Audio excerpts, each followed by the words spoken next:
คันว่าอยู่บ้านเฮาบ่เฮ็ดบ่หาก็บ่มีอยู่มีกินพี่น้องเอ้ย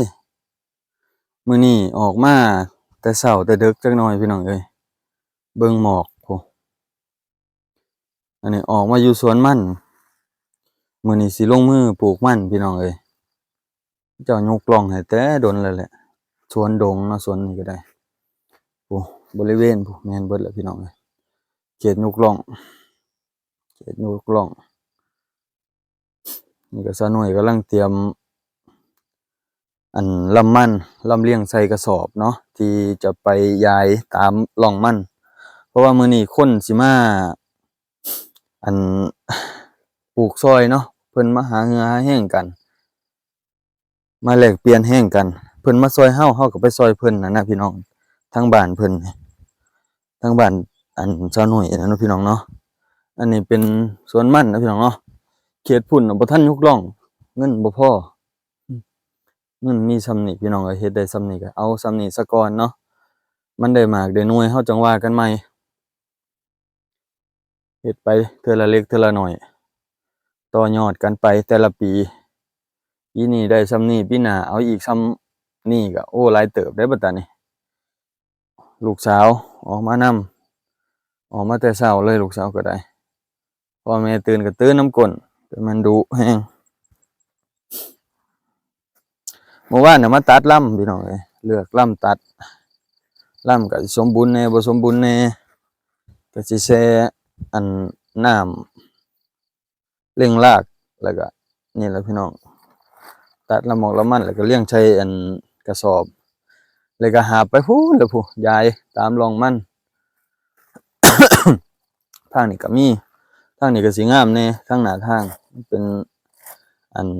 ทางแบบจั่งใดทางนี้ไฟไหม้ดีเพิ่นว่ามันละเป็นฝุ่นเป็นหยังดีเพิ่นว่านี่พี่น้องดินก็ดินน่ะดินดีเด้อพี่น้องคิดว่านะมันเป็นดินพุยๆเป็นตาหัวใหญ่ดีพี่น้องเบิ่งนำกันน่ะเด้อนี่แหละพี่น้องเอ้ยบ้านเฮาคันบ่เฮ็ดก็บ่ได้กินคันบ่ฟ้าวเฮ็ดฟ้าวหาก็แฮงยากอีกจักมื้อใดสิได้เฮ็ดได้หาคือคนอื่นเขาเอาเดี๋ยวจังเบิ่งกันอีกพี่น้องยามร่วมหน้าร่วมตากันเพิ่นออกมาพู้นแหละเนาะคนที่เพิ่นมาช่วยก็3คนเนาะพี่น้องเนาะ3คนให้เบิ่งนำกันมื้อนี้กำลังปลูกระยะห่างการปลูกก็ประมาณ60เซน70เซนเนาะนี่แหละประมาณนี้กำลังพึ่งลงมือกันเนาะพื้นที่ก็บ่ค่อยหลายปานใดพี่น้องเพราะว่าทางนั้นก็เป็นป่าอยู่ทางเบิกมีแต่ถางก็จบไปงานหนึ่งเนาะพี่น้องเนาะเช้าตอนเช้าจบไปงานหนึ่งบ่ไหวร้อนแฮงตอนแลงตอนบ่ายเนาะจังลงมาอีกฝั่งนี้เนาะมาอยู่ฝั่งพี่ตอนนี้ขึ้นมาแล้วเฮ็ดอยู่เฮ็ดกินเนาะพี่น้องเนาะนั่งพักผ่อนหย่อนใจเตรียมลำอันลงอีกกำลังแช่ตัวนั้นก็ได้เหลืออีกครั้งนี้เนาะเหลือบ่หลายตอนบ่ายน่ะสิแล้วเอาพี่น้องตอนนี้หลังจากขึ้นมาแต่ปลูกมันเนาะก็พากันเฮ็ดอยู่เฮ็ดกินมื้อนี้มาเฮ็ดอีหยังแน่นี่อีหยังนี่ออมหมูแกงหมูบ่แกงออมหมูเนาะใส่สำมะปิผัก หลายอย่างหลายแนวนะพี่น้องเนาะแล้วก็สิย่างหมูตำบักหุ่งเฮ็ดไม่หีบตอนนี้ก็ได้ตัวนี้ได้บ่กับบรรยากาศอยู่ไร่อยู่สวนบ้านเฮาเนาะนี่ก็แนวกินง่ายกินเที่ยงมื้อนี้เนาะพี่น้องเนาะออมหมูแกงออมหมูเนาะใส่ผักแกงเปอะ ทางไทยเพิ่นเอิ้นแกงเปอะบ่จักเนาะมันบ่ว่ามันหลายอย่างหลายแกงลาวๆเฮาแกงเปอะเนาะเตรียมเครื่องเคียงอะพี่น้องเอ้ยถ้วยบวงถ้วยแกงเตรียมไว้เฮ็ดกินแบบบ้านๆเฮา ตามอยู่บ้านนอกบ้านนาเอาพี่น้องเดี๋ยวเบิ่งตอนอันนั้นอีกเนาะตอนสิลงอีกจังหน่อยจังได้ถ่ายให้พี่น้องได้เบิ่งความคืบหน้าเนาะค่อยเฮ็ดไปเนาะบ่ไหวก็พักผ่อนตัวมันร้อนมันก็สิเป็นลมเป็นแรงก่อนแล้วสวนละเวรกรรมเลยเนาะบรรยากาศพี่น้องพอเฒ่าเราก็ไปเอามะฮุงมาตำเที่ยงนำเอ้ยมาแต่เช้าพุ่นเด้อพี่น้องเอ้ยลูกสาวมื้อนี้เพิ่นก็มาซอย3คน4คนเอาแห้งเนาะโอเคพี่น้องย่างหมูก่อนเด้อมาพี่น้องมาได้เวลากินข้าวหอมหน้าหอมตาหลังจากขึ้นมาแต่ปลูกมันยังเล็กอันนี้ก็ย่างอันหมูเนาะมี2กองทัพเนาะกองในกองทัพวัยรุ่นทางในกองทัพพ่อเฒ่าเนาะนั่นเนาะ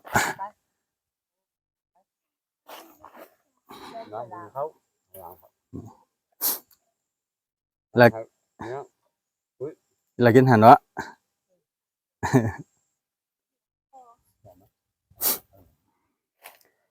มาพี่น้องมาแต่ละบ้วนมาชุกเตะนี่พี่น้องเรากินเฮาตัวนี้แซ่บสุด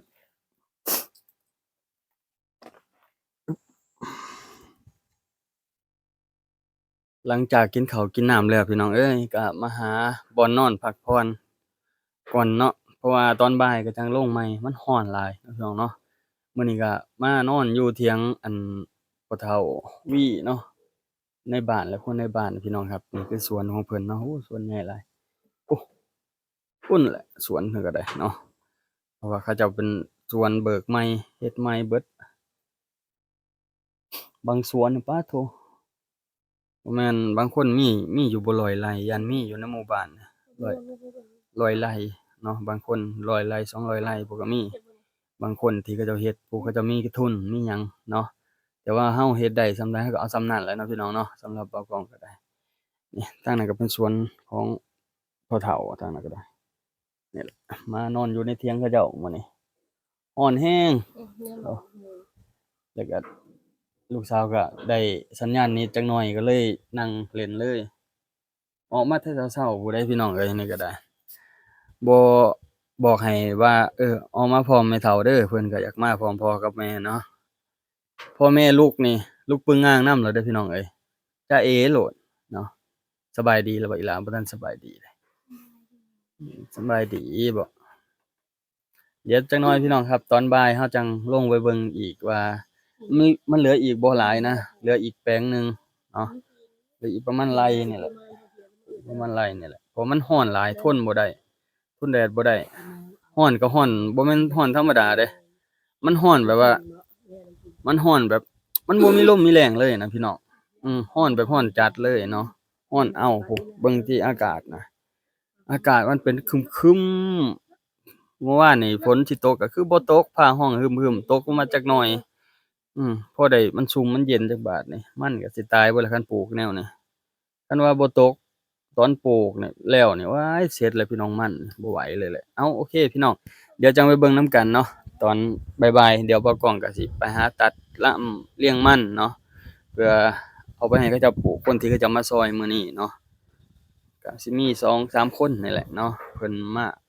เอาแรงก็คือมาแลกเปลี่ยนแรงกันเนาะเพิ่นมาซอยเฮามื้อนี้มื้อหน้าเฮาก็ไปซอยเพิ่นเนาะ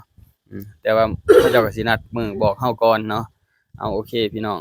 เอาโอเคพี่น้องมื้อนี้ก็จบสิ้นไปอีกงานหนึ่งเนาะงานนี้งานบ่ใหญ่ปานใดประมาณ4-5ไร่นึงมื้อนี้ก็ได้มีฝั่งนี้แล้วฝั่งพุ่นนำเนาะเหลืออีกอยู่ทางฝั่งพุ่นประมาณ3-4ไร่นี่แหละพี่น้องแต่ว่าบ่มีเงินยกร่องเนาะสิขุดปลูกเอาอันนั้นเพราะว่าปีนี้เฮ็ดได้ส่ำนี้นะพี่น้องปีนี้เฮ็ดได้ส่ำนี้ก็เอาส่ำนี้ไปซะก่อนเนาะ ปีหน้าจังว่ากันใหม่มีเงินมีทองจังลงทุนให้เขาเจ้าดุดเขาเจ้าไถให้เนาะพี่น้องเนาะบางทีปีหน้าก็สิปลูกยางลงนำเนาะ สิไปหาซื้อเบี้ยยางเบี้ยหยังมาไว้ลงทุนไว้เล็กๆน้อยๆเนาะพี่น้องเนาะก่อนลงนาลงไร่ลงนาแล้วคิดว่าเบิ่งนำกันพี่น้องเอ้ยบ้านเฮาคันบ่เฮ็ดบ่สร้างอิหยังไว้บ่มีวันสิพออยู่พอกินบ้านเฮานอกจากเฮาสิไปหาเฮ็ดเวียกเฮ็ดงานอยู่บ้านเพิ่นเนาะทางฝั่งไทยหรือต่างประเทศก็ได้เนาะแต่ว่าอยู่บ้านเฮาบ่มีต้นทุนนี่โอ้จบเลยแต่ว่าถ้ามีต้นทุนบ่เฮ็ดบ่สร้างหยังใช้ไปมื้อๆก็จบคือกันเนาะบ่มีเงินดอกเนาะพี่น้องเนาะเอานี่แหละบ้านเฮามันบ่มีหยังหลายเด้อคันเฮาดุเฮามันเฮ็ดเอาไปเล็กๆน้อยๆนี่ก็ปลูกเอาพี่น้องเอ้ยหาเพิ่นมาปลูกนำแหน่เนาะมื้อนี้ก็ได้โอ้ยเมื่อยหลายเดี๋ยวสิให้เบิ่งบรรยากาศนำกันพี่น้องเดี๋ยวบ่ากล้องสิอวยไปให้เบิ่งนำกันเนาะก็คือค่อยเฮ็ดค่อยสร้างเอาพี่น้องเอ้ยค่อยเฮ็ดเอาว่าหลายๆหลายๆปีที่บ่ากล้องไปเฮ็ดเวียกเฮ็ดงานก็2ปีน้อยๆเลยเนาะแล้วก็ระยะยาวเนาะตะกี้ก็ไปเฮ็ดก็โดนเติบเด้จังตัวนี้เป็นส่วนแรกเนาะนี่ฝั่งนี้เป็นส่วนแรกที่บ่ากล้องไปเฮ็ดงานที่เฮ็ดได้มาทางป่าทางไร่เนาะมีแต่น้ำเนาะปีแรกก็ได้แต่อดเอาอยากได้อยากดีคือคนอื่นเขาก็ต้องทนเอาสู้เอาเนาะพี่น้องเนาะเดี๋ยวเบิ่งบรรยากาศยามมื้อแลงนำกันประมาณ5 โมงตอนนี้พี่น้องเอ้ยนี่เนาะพี่น้องเนาะจบสิ้นไปแล้วแหละงานนี้ก็ได้ค่อยเฮ็ดค่อยสร้างเอาบ้านเฮาคันดุเอาก็ได้แหละพี่น้องเอ้ยคันบ่ดุก็โอ้ยจบคือกันไผก็ได้บ่มีกินมีอยากก็นอนว่าคนเคยหังเคยมีนอนกินก็ปีนี้ก็ยังได้หนีไปเฮ็ดเวียกเฮ็ดงานเนาะภาษายังเฮาหาเช้ากินค่ำคันบ่ดิ้นบ่รนก็บ่มีอยู่มีกินพี่น้องเอ้ยก็พากันเก็บสิ่งเก็บของนะพี่น้องแล้วจากนี้ก็พากันไปต่อหันหน่อยหนึงเนาะได้ประมาณบ่ปานใดเนาะก็พอได้ให้มันฮอดเวลาที่เพิ่นมาหาแรงเฮาเนาะเพิ่นมาเอาแรงอยู่นี่ก็ประมาณมื้อนึงเนาะก็คือเฮาเฮ็ดเวียกนี่แหละพี่น้องลง8 โมงเลิก11 โมงเนาะพักก็ชั่วโมงกว่า2 ชั่วโมงนี่แหละมันร้อนก็บ่ได้ลงเนาะนี่แหละพี่น้องเอ้ยภาพรวมๆบรรยากาศระยะการปลูกมันเนาะประมาณ70-80 เซนเนาะอยู่จังหวะนี้การยกกล่องยกหยังก็ได้ไม้ยังหลายอยู่เนาะเพราะว่าไร่นี่กำลังได้2 ปีเนาะบ้านเฮาก็บ่ทันได้ปั้นดินละเอียดปานใดเนาะแถมมื้อนี้ปลูกมันก็ฝนตกเหยาะๆแยะๆลงบ่ค่อยปานใดเนาะเอาโอเคพี่น้องเอ้ยจังอันนั้นนำกันเนาะบัดตอนนี้เนาะฝากเนื้อฝากตัวติดตามบ่กล้องในมื้อหน้านำเด้อเดี๋ยวสิอันให้พี่น้องได้เบิ่งทางนั้นบัดตอนนี้ปลูกมันปลูกแบบแบบบ่ได้ยุกล่องเนาะขุดปลูกเนาะหลายๆคนก็สิเคยเห็นเนาะแต่ว่ามื้อนี้บ่กล้องสิมาเฮ็ดให้เบิ่งเนาะมื้ออื่นบ่มื้ออื่นก็มื้อฮื้อจังว่ากันเนาะพี่น้องเนาะมื้อใดเมื่อยก็สิพักมื้อใดสู้ไหวก็สิต่อเนาะพี่น้องเนาะเอาโอเคพี่น้องเอ้ยประมาณนี้เด้อเบิ่งมื้อนี้ก็ได้ฝากเนื้อฝากตัวติดตามบ่กล้องหน่อยเด้อ